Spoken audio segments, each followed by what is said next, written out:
On a toujours transporté notre espace de travail dans plein d'endroits différents. Et ça, c'est quelque chose pour moi qui me touche beaucoup dans ce que, justement la responsabilité d'un groupe amène à un lieu. On arrive quelque part, il y a des gens qui le pratiquent et nous on s'installe.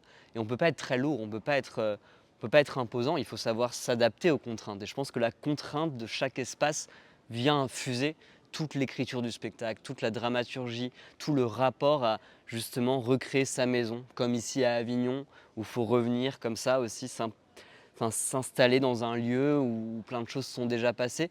Mais j'aime beaucoup, je pense, cette sensation de on est là et aussi demain on peut partir.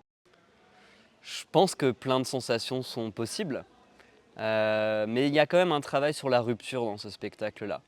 J'avais envie de travailler sur une forme de rupture, mais qui garde en tension, qui garde en tout cas le spectateur dans une curiosité agréable ou peut-être désagréable, mais qui garde une curiosité de l'après. Une curiosité de qu'est-ce qui va se passer, qu'est-ce qui arrive, est-ce qu'il y aura encore plus ou encore moins.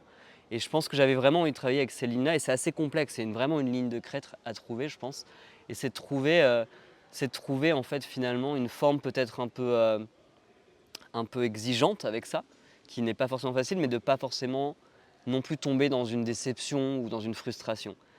Donc on joue avec des codes comme ça qui appellent, je pense, l'excitation, l'adrénaline, et en même temps pour être dans une forme très calme dans ça, et je pense très accompagnatrice aussi du spectateur. Donc j'espère qu'on sort avec des images dans la tête qui restent, des images de rêve, des images qui nous reviennent peut-être 2, 3 jours après, une semaine, 2 semaines, un mois, des images que j'emprunte à des tableaux, à des films.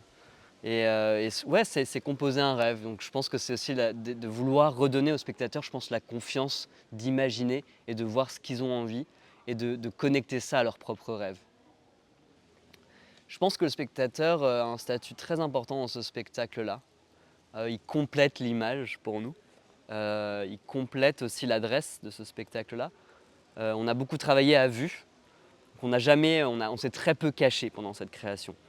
J'avais envie d'un spectacle qui soit sa fabrique, soit aussi ce spectacle-là. On a tout construit en face des gens. Des gens pouvaient passer sur le plateau même parfois quand on était en création. Et donc là, je pense que c'est un spectacle qui joue avec le regard du spectateur. On le guide. C'est pas du hasard.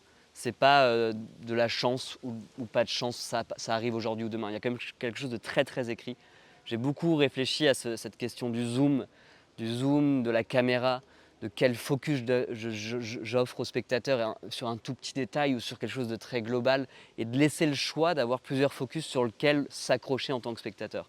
Donc c'est quand même une fabrique de lecture. C'est une lecture, il y a de la lecture, il y a du signe, il y a des symboles, il y a des images, il y a des choses plus fragiles qu'il faut capter ou des choses très imposées mais qui cachent quelque chose de plus sensible.